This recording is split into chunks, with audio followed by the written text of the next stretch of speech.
Type 6 रैखिक अवकल समीकरण या लेबनिज रैखिक समीकरण, इंग्लिश में इसे कहते हैं लीनियर डिफरेंशियल इक्वेशन, और लेबनिज को कहते हैं LEIB लेब, निड्ज, टी साइलेंट है, लेबनिज बोलते हैं हिंदी में बस केवल, लेबनिज डिफरेंशियल इक्वेशन। तो ये दोनों नामों से आपको जो है वो याद रखना है कि पहला नाम भी फेमस है और दूसरा नाम भी इसका फेमस है। इसमें सबसे पहले समझते हैं कि रैखिक अवकल समीकरण होती क्या है।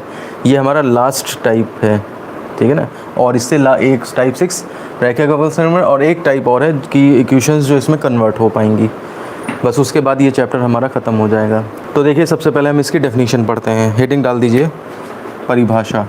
ये जो लीनियर डिफरेंशियल इक्वेशंस होती हैं इनका नेचर इस तरह का होता है कि dy/dx plus py is equal to q। आप इसको ऐसे देखो, रैखिक समीकरण होती क्या है।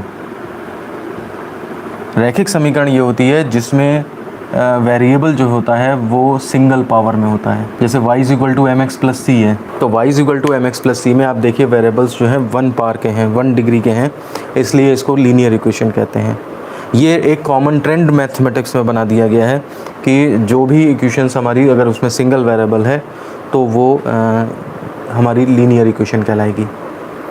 तो लीनियर डिफरेंशियल इक्वेशन का मतलब ये हुआ कि आपका जो है वो इक्वेशन इस फॉर्मेट किया जाएगा, dy/dx plus py equal to q। इसमें आप इसको ध्यान दीजिए, y को, ये आपका सिंगल पावर में है। p और q में x होता रहे, कुछ भी होता रहे, वो कोई दिक्कत वाला काम नहीं है, x, लेकिन x के फंक्शंस भी हो जाएं x² x³, लेकिन हमारा y में ये लीनियर डिफरेंशियल इक्वेशन कहलाएगी हमारी, ठीक है ना। तो थोड़ा सा लिख लेते हैं पहले, फिर आप और समझ पाएंगे। लिखिए, ऐसी अवकल समीकरण जिन्हें इस फॉर्म में dy/dx plus py is equal to q के रूप में लिखा जा सके, जहां कैपिटल P तथा कैपिटल Q अचर अथवा x के फलन हैं, कॉमा y में प्रथम कोटि की रैखिक अवकल समीकरण कहलाती हैं। अच्छा, मैं ये बताना चाह रहा हूँ कि देखिए ध्यान क्या देना है आपको, ध्यान इस पे देना है, ये y में हमने जो लैंग्वेज लिखी है ना, y में रैखिक अवकल समीकरण। कहीं ऐसा ना हो कि p और q मान लिया आपके सपोज़ कांस्टेंट 3, 4, 5 इस तरह भी हो सकते हैं, या x² x³ plus 3 sin x इस तरह भी हो सकते हैं। तो कहीं ऐसा ना हो कि आप लोग x² या x³ देख के सोचो कि इसमें तो सिंगल पावर है ही नहीं।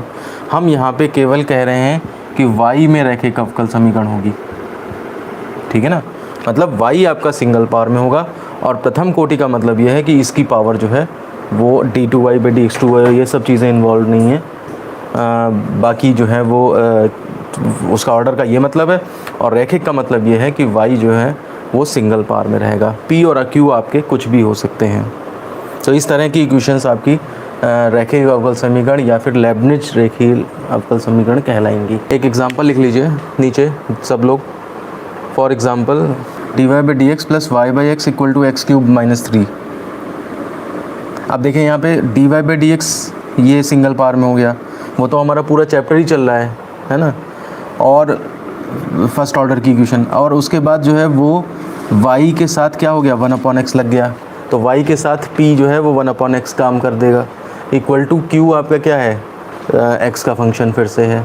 तो ध्यान से देखिए, for example this equation is linear differential equation in y, ये यहाँ से पहचानोगे आप बस, y आपका सिंगल पावर में होना चाहिए, और यहाँ पर p अगर देखें क्या है, तो p आपका y का कोफिशिएंट यानी कि 1/x, एंड q आपका कितना है, ये पूरा का पूरा यानी कि x³ माइनस 3। तो ये देखिए p और q आपके x में ही होने चाहिए, y इसमें नहीं आना चाहिए। अगर ये y आ गया तो इसका मतलब फिर कोई पुराना फॉर्मेट होगा, कोई पुराने तरह से कोई और मेथड से सॉल्व करना पड़ेगा। अब बात आती है कि ये तो हमने पढ़ लिया कि लेबनिज डिफरेंशियल इक्वेशंस क्या होती हैं या लीनियर डिफरेंशियल इक्वेशंस क्या होती हैं। अब हम देखेंगे इनको सॉल्व कैसे करा जाता है। तो हेडिंग डाल दीजिए, हल करने का तरीका, मेथड टू सॉल्व। तो देखिए इसका भी एक अलग बिल्कुल तरीका है, ना कुछ इससे पहले आपने इसको देखा होगा ना सुना होगा। एक अलग सी अजीब सी चीज़ जो है एकदम से आकर के आपके ऊपर थोप दी जाएगी। ये चैप्टर बिल्कुल ऐसा ही है, हर मेथड अलग तरह से हर उसको ट्रीट करना पड़ता है, और बाद में जब पूरा चैप्टर हो जाता है तो समझ नहीं आता है ढंग से कि अगर कि वो क्वेश्चन किस मेथड से है, ये क्वेश्चन किस मेथड से, ये क्वेश्चन किस मेथड से है। तो सजेस्ट तो यही किया जाता है कि एक चार्ट टाइप का बनाएं आप, उसमें एक तरफ लिखें टाइप 1 2 3 4 5 6 7 और उसके बाद जो है हाइक तो उसमें बीच में लिखें कैसे सॉल्व करते हैं उसके अपने शब्दों में, स्टेप्स में लिखें कि किस तरह सॉल्व करने का तरीका है।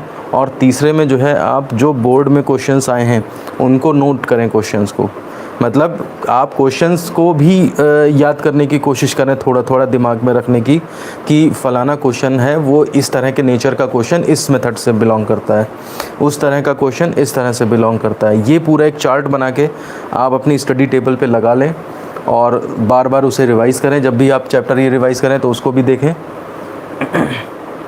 ठीक है ना। मतलब अलग अलग मेथड पढ़ना फिर उसकी एक्सरसाइज सॉल्व करना वो आसान काम है, वो तब भी मतलब वो भी आसान नहीं है, वो भी थोड़ा सा मुश्किल है।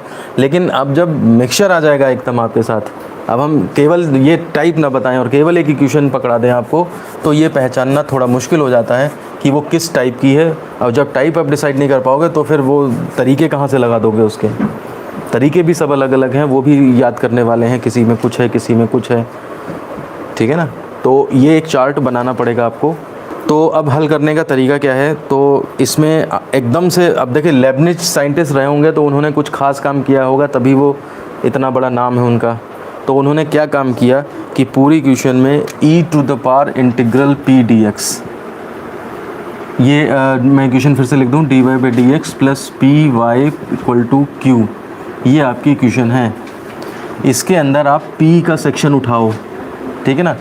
अब जाहिर सी बात है p या तो कांस्टेंट होगा या फिर वो x का फंक्शन होगा, तो इसीलिए यहाँ पे देखिए dx ये लगाया है।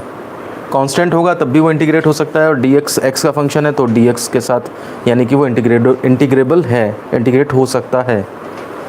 तो ये एक टर्म इन्होंने उठाया और इसे इक्वेशन नंबर फर्स्ट इसको अगर हम मान लें तो उसमें इस पूरी इक्वेशन में इससे इन्होंने मल्टीप्लाई कर दिया। तो आप लिखिए ज़रा, पहले इक्वेशन नंबर फर्स्ट लिख लीजिए, ये वाली इक्वेशन लिख लीजिए, dy/dx प्लस py = q। ये जो मेथड वाले वीडियोस हैं इनको ध्यान से आप दोबारा देख करके तब बनाइएगा चार्ट, मतलब इसी में सबसे ज़्यादा मेहनत करनी है, दिमाग में बैठाना है पहले हमें इस चीज़ को। अब लिख लीजिए, उपरोक्त समीकरण को हल करने के लिए पूरी समीकरण में e⁻⁴ इंटीग्रल p dx से गुणा करते हैं। अब ये कौन बता रहा है, ये हम लोगों के दिमाग में नहीं आ रहा है, ये लेबनिज बता रहा है।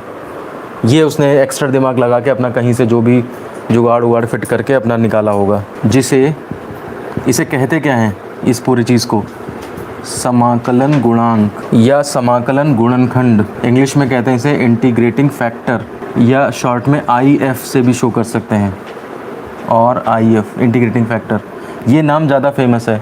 हिंदी मीडियम वाले बच्चे भी नाम इंटीग्रेटिंग फैक्टर याद करने की कोशिश करें, कहते हैं। तो कहने का मतलब है कि इंटीग्रेटिंग फैक्टर जो है इससे मल्टीप्लाई करेंगे। इंटीग्रेटिंग फैक्टर है क्या आपका, e⁻⁴ इंटीग्रल p dx, ये चीज़ है। अर्थात मतलब अब गुणा कर रहे हैं हम, अभी तक तो हमने बताया ना कि इससे गुणा करनी है, गुणा करने के टाइम ये नई चीज़ आ गई तो हमने उसे एक्सप्लेन कर दिया कि हाँ भाई ये होता है।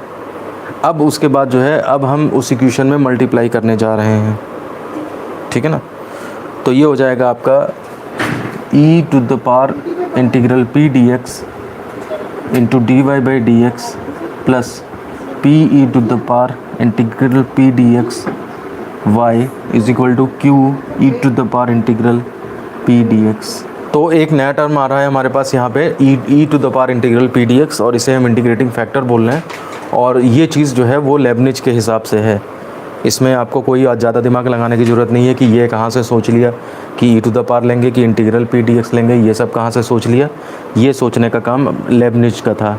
इसको चाहे बॉक्स में बंद कर लीजिए, ये आपको याद रखना है। क्वेश्चन सॉल्व करेंगे तो सीधे हम यही कहेंगे कि इस इक्वेशन और इसको कंपेयर करके पी क्यू निकाले और here integrating factor is this. अच्छा, अब इसको देखिए ज़रा ध्यान से, ये चीज़ जो है आपकी ये एग्जैक्ट डिफरेंशियल बन जाएगा d/dx of y into e⁻⁴ integral p dx। देखिए ज़रा लेबनिज ने कितना दिमाग लगाया। लेबनिज ने देखो फर्स्ट, ये इसको अगर हम फर्स्ट मान लें और इसको सेकंड मान लें और मल्टीप्लाई का डिफरेंशिएशन कर दें तो देखिए फर्स्ट यानी कि y ये वाला, और डिफरेंशिएशन ऑफ सेकंड तो e⁻⁴ इंटीग्रल p dx, और एक बार p का जो है वो एक बार और आ जाएगा आगे मल्टीप्लाई में। उसके बाद सेकंड यानी कि e to the power integral P D x और डिफरेंशिएशन ऑफ फर्स्ट। ये चीज़ जो पूरा लेफ्ट साइड में लिखा हुआ है ये एक्चुअली हमारा y into e to the power इतने का डिफरेंशिएशन है, और इज इक्वल टू जो है वो q e to the power integral P D x.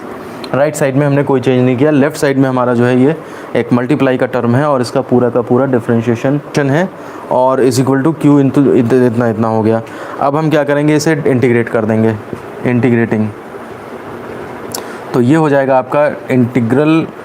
अब ये मैं डायरेक्ट कर दूँ या एक बार लिख दूँ, चलिए एक बार लिख देता हूँ, integral d by D x of y e to the power integral P D x और is equal to integral Q e to the power integral P D x plus C. ये डिफरेंशिएशन और integration जो है आपका एक दूसरे को neutralise कर देंगे, तो ये आ जाएगा y e to the power integral P D x is equal to integral Q e to the power integral P D x plus C. अब देखिए इक्वेशन में d Y by D x था जो कि हमारा गायब हो चुका है, हमारी इक्वेशन वाई में रह गई है, इसका मतलब यही सॉल्यूशन है। इसको इन शॉर्ट लिख सकते हैं, इन शॉर्ट इसी चीज़ को ऐसे लिख सकते हैं, y into I integrating factor is equal to integral Q into integrating factor plus C. चाहे तो आप ये याद करें, बेटर है आप ये याद करें, और यही दिए गए यही रैखिक समीकरण का अभीष्ट हल है। तो ये एक तरह से हमने जो याद रख करना है चीज़ किस तरह से सॉल्व करना है उसका एक प्रूफ, छोटा सा प्रूफ टाइप से भी कर लिया कि हाँ भाई ये चीज़ इसका सॉल्यूशन है। क्योंकि आपको याद ये सब नहीं रखना है, आपको याद रखना है कि पी क्या होता है, पहले पी निकालना है, पी निकालने के बाद उसका इंटीग्रल कर देना है, integral e to the power integral P D X, मतलब सीधे इंटीग्रेटिंग फैक्टर पे पहुंचना है। और जब आप इंटीग्रेटिंग फैक्टर निकाल लें तो सीधे ये इक्वेशन कि हाँ भाई इतना सॉल्यूशन होता है, और बस आप इसको सॉल्व कर देंगे। क्वेश्चन इसके इतने लंबे नहीं हैं, थोड़े से छोटे क्वेश्चन हैं। इंटीग्रेशन वगैरह में आपकी दिक्कत हो वो अलग बात है, वो एक अलग चीज़ है, लेकिन प्रोसीजर इसका ऐसा, मतलब ये तो खैर पहली बार था तो हम इसलिए बता दिया। अदरवाइज़ आप फर्स्ट और लास्ट ध्यान रख लेंगे कि इंटीग्रेटिंग फैक्टर क्या है और सॉल्यूशन क्या है, कि ये चीज़ याद रखनी है आपको और उससे आपका काम चल जाएगा। प्रोसीजर वाइज शॉर्ट है, इंटीग्रेशन अब अंदर दिक्कत करे वो एक अलग चीज़ है। अब वर्किंग प्रोसीजर लिख लेते हैं, जब क्वेश्चन आएगा तो हम कैसे सॉल्व करेंगे। हेडिंग डाल दीजिए वर्किंग प्रोसीजर स्टेप 1। अब जब पूरा मेथड आप समझ गए हैं तो आपको पता लग गया होगा कि क्या स्टेप्स होने चाहिए। सबसे पहले क्या है, जो भी इक्वेशन दी है हो सकता है वो एक्स से मल्टीप्लाई करके या कुछ इस तरह से गिवन फॉर्मेट में ना हो, तो सबसे पहला काम ये है कि दिए गए समीकरण को D Y by D x plus P Y equal to Q के रूप में लिखो। मतलब थोड़ा सा अगर हो सकता है p से डिवाइड कर रखा हो यहाँ पे, है ना, 1/x का रखा तो आप x से मल्टीप्लाई कर दो। मतलब D Y by D X को खाली छोड़ो, पहले इसके साथ कोफिशिएंट में कुछ नहीं होना चाहिए, फिर y के साथ कुछ होना चाहिए और इज इक्वल टू इधर q होना चाहिए। इस फॉर्मेट में अगर नहीं है क्वेश्चन तो उसको कन्वर्ट करके लिखो। स्टेप 2, अब क्या होगा, जब इस फॉर्मेट में आ जाएगा तो आप p पहचान सकते हो, इसमें से आप p पहचान लोगे।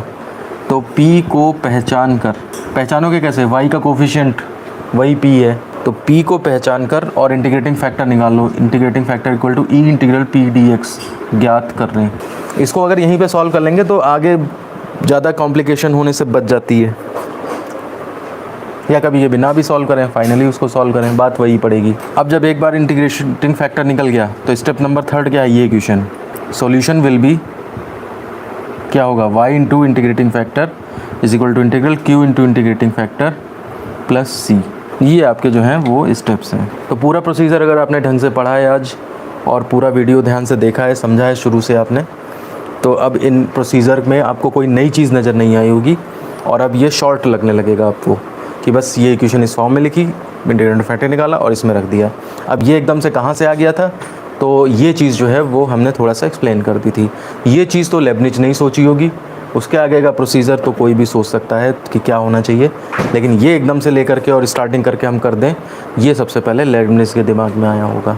इसके बाद आज के लिए एक लास्ट चीज़ बचती है कि अगर हम एक स्पेशल केस ये ले लें कि y में ना हो सकता है ऐसा हो कि वो x में लीनियर डिफरेंशियल इक्वेशन हो। स्पेशल केस लिख लीजिए, x में लीनियर डिफरेंशियल इक्वेशन। तो ऐसी इक्वेशन कैसी होगी, dx upon dy, dy by X dx upon y हो जाए, dy हो जाएगा is equal to plus px equal to q।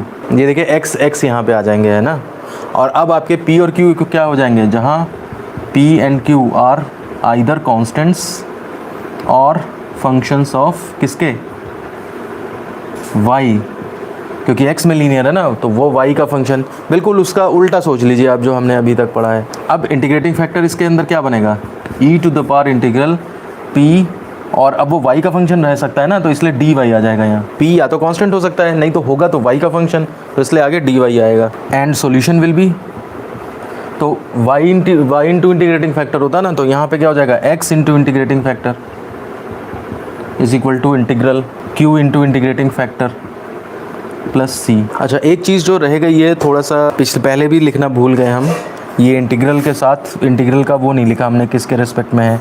यहाँ पे जैसे dy आ जाएगा, q आपका y का फंक्शन होगा तो ये यहाँ पे dy आ जाएगा।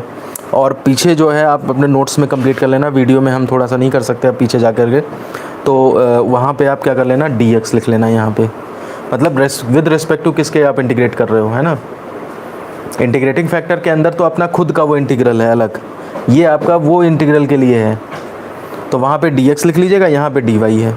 नहीं तो जब क्वेश्चन सॉल्व करेंगे तो वहाँ पे पता लगा वो कुछ है ही नहीं आगे, तो तब महसूस होगा, तो ये आज ही बात याद आएगी। मैं भी बताना चाह रहा हूँ कि जो ये इंटीग्रल हुआ है ना, ये इंटीग्रल, तो इसमें यहाँ पे पिछले वाले उसमें जैसे अभी हमने y इंटू इंटीग्रेटिंग फैक्टर लिखा था is equal to integral q into integrating factor plus c लिख दिया, ये चीज़ थी पहले अभी लिखी ना, तो इसमें यहाँ पे dx बढ़ा दीजिएगा कि इंटीग्रेशन हो रहा है तो किसके रिस्पेक्ट में हो रहा है, ऐसे यहाँ पे इंटीग्रेशन हो रहा है तो किसके रिस्पेक्ट में हो रहा है, ये चीज़ थोड़ा सा प्रॉब्लम कर देगी।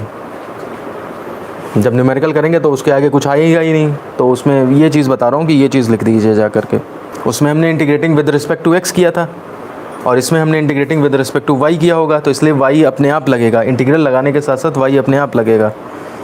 जैसे मान लिया सपोज़ करिए मैं अगर कहूँ आपसे x को x के रिस्पेक्ट में इंटीग्रेट करिए, x के रिस्पेक्ट में इंटीग्रेट करिए, तो आप इंटीग्रल x थोड़ा लिख दोगे, इंटीग्रल इस फंक्शन को किसके रिस्पेक्ट में करना है, तो dx तो अपने आप लगाना पड़ेगा ना आपको, किसके रिस्पेक्ट में इंटीग्रल करना है, ये चीज़ बता रहा था मैं। तो ये रैखिक अवकल समीकरण की जो है वो पूरी थ्योरी थी, और अब जो है इसके ऊपर न्यूमेरिकल्स अब हम इसके ऊपर कल करेंगे। चलिए, थैंक यू।